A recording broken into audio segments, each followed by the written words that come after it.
France, USA, and the shifting dynamics in Africa, a tale of intrigue and exploitation in the vast political landscape of Africa. The shadow of foreign influence looms large. While the continent has grappled with its share of colonial and post-colonial challenges, few actors have been as pivotal as France, and, to an extent, the USA. The realignment of powers in Libya and Burkina Faso underlines a disturbing pattern of interventionism. Gaddafi and Sankara, leaders removed for new order. The tales of Muammar Gaddafi of Libya and Thomas Sankara of Burkina Faso resonate with many Africans. These leaders, each with their distinct ideologies, represented a hope for self-determination and an end to foreign dominance. Yet, in actions emblematic of their long-standing interests in the continent, the USA and France played crucial roles in the eventual demise of these leaders. While Gaddafi's leadership was indeed controversial, his removal from power in 2011, facilitated by the USA and France, led to a power vacuum that destabilized Libya and had ripple effects throughout the region. The removal and subsequent assassination of Gaddafi not only weakened state structures but also impacted regional ethnic groups, notably the Tuaregs. Thomas Sankara, often called the Che Guevara of Africa, was a beacon of hope for Burkina Faso. His progressive policies aimed at reducing foreign influence and uplift the poor. However, his tenure was short-lived. In 1987, Sankara was killed in a coup that many believe was backed by foreign powers eager to maintain their hold over the country. The Tuareg exodus and regional instability. After the collapse of Libya, the Tuaregs, an ethnic group once empowered under Gaddafi, found themselves marginalized.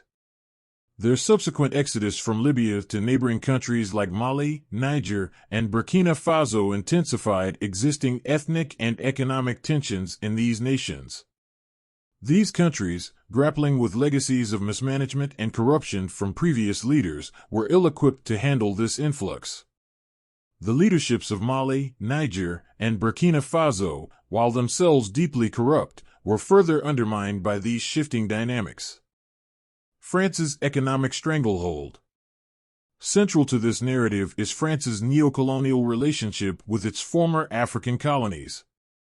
While overt colonialism ended decades ago, France's economic stranglehold remains intact. Several African nations, including Mali, Niger, and Burkina Faso, have their national reserves held at the France Central Bank.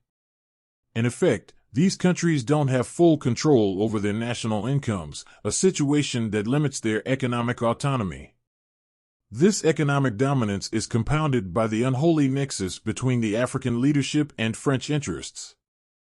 The old guard leaders, while filling their coffers, left behind a legacy of poverty, underdevelopment, and desolation for their people. With the natural resources and revenues flowing into French accounts and high levels of internal corruption, the general populace saw little improvement in their living conditions. Military coups and the uncertain future.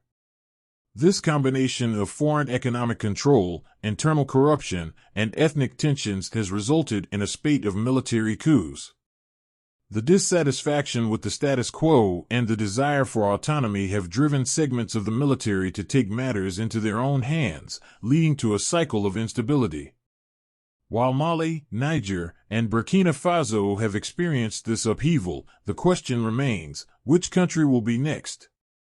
With the populace tired of economic hardship and foreign control, the domino effect may continue. In conclusion, the saga of Gaddafi and Sankara serves as a stark reminder of the intricate play of power and influence in Africa. While nations strive for self-determination, the specters of past leaders and foreign dominance continue to dictate the course of their futures. As the global community observes these unfolding events, one can only hope for a future where African nations find their path to true autonomy and prosperity.